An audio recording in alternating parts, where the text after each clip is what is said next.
दोस्तों पिछले कुछ सालों से सीमा विवाद को लेकर भारत और नेपाल के संबंधों में कड़वाहट देखने को मिल रही थी, लेकिन इस साल के शुरू में आई खबरों के मुताबिक भारत और नेपाल ने ये सहमति जताई थी कि सीमा विवाद उन दोनों की मजबूत दोस्ती में अब से बाधा नहीं बनेगा।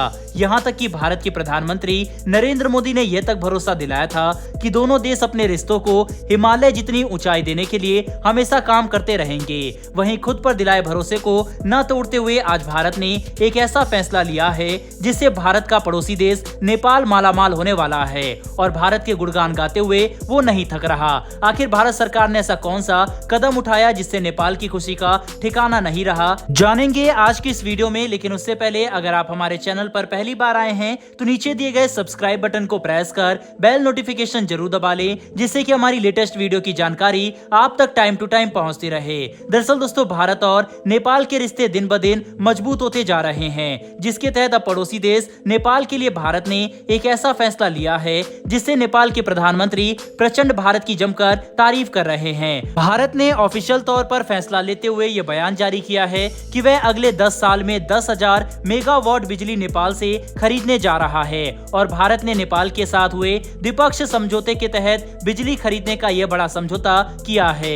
वहीं नेपाल के प्रधानमंत्री पुष्प कमल दहल प्रचंड के ऑफिस ने भारत के इस फैसले पर अपनी खुशी जताई है और लगातार भारत की तारीफ कर रहा है।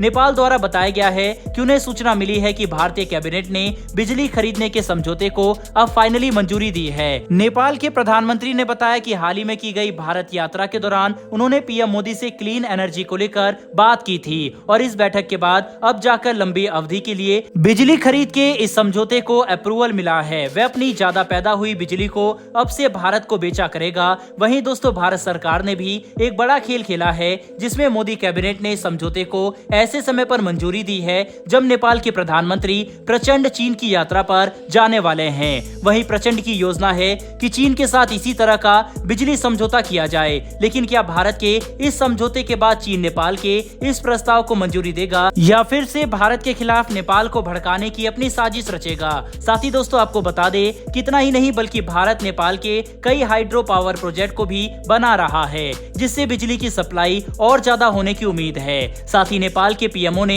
अपने बयान में बताया है कि भारत द्वारा लिया गया ये फैसला नेपाल के आर्थिक विकास के लिए मील का पत्थर साबित होगा।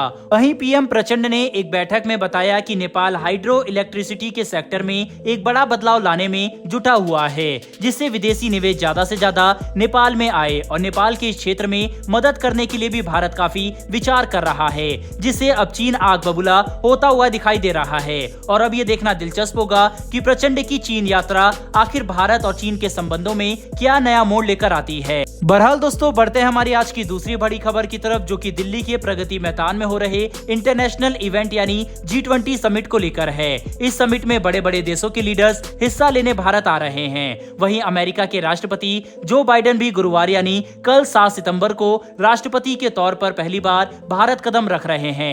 वहीं पर बाइडेन के इस दौरे को भारत और अमेरिका के रिश्तों को और भी ज्यादा मजबूत बनाने के तौर पर देखा जा रहा है, क्योंकि इस दौरान उम्मीद जताई जा रही है कि वह कई इंपोर्टेंट मुद्दों पर भारतीय प्रधानमंत्री नरेंद्र मोदी से चर्चा करने वाले हैं। दोस्तों आपको बता दें वैसे तो G20 सम्मेलन के दौरान दो देशों के बीच कोई भी बायलैटरल डील को लेकर बातचीत को शामिल नहीं किया जाता, लेकिन भारत ने अमेरिकी राष्ट्रपति और सऊदी के क्राउन प्रिंस के साथ द्विपक्षीय बातचीत को अप्रूवल कर दिया है। आपको बता दें कि बाइडेन के दौरे से पहले ही भारत और अमेरिका अपने द्विपक्षीय जुड़ाव के लिए कई महत्वाकांक्षी योजनाओं पर ऑलरेडी काम कर रहा है। वहीं भारत के प्रसिद्ध न्यूज़पेपर इंडियन एक्सप्रेस के मुताबिक बाइडेन के भारत दौरे के समय दोनों देश स्मॉल मॉड्यूलर परमाणु रिएक्टरों पर परमाणु समझौते कर सकते हैं। वहीं इसके अलावा ड्रोन, जेट इंजन जैसे कई रक्षा सौदे के लिए अमेरिकी कांग्रेस की मंजूरी पर भी चर्चा हो सकती है।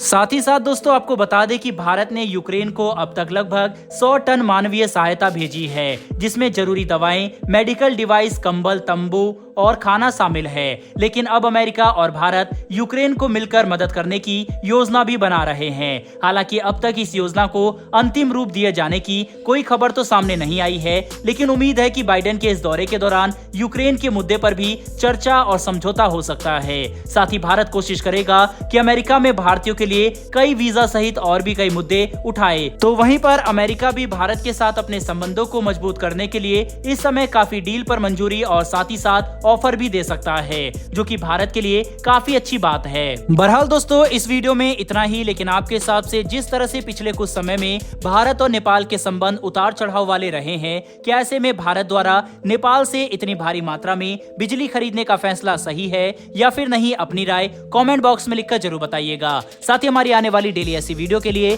चैनल को सब्सक्राइब कर बेल नोटिफिकेशन अवश्य दबा लें। फिर मिलेंगे ऐसी एक नई वीडियो के साथ। धन्यवाद। जय हिंद।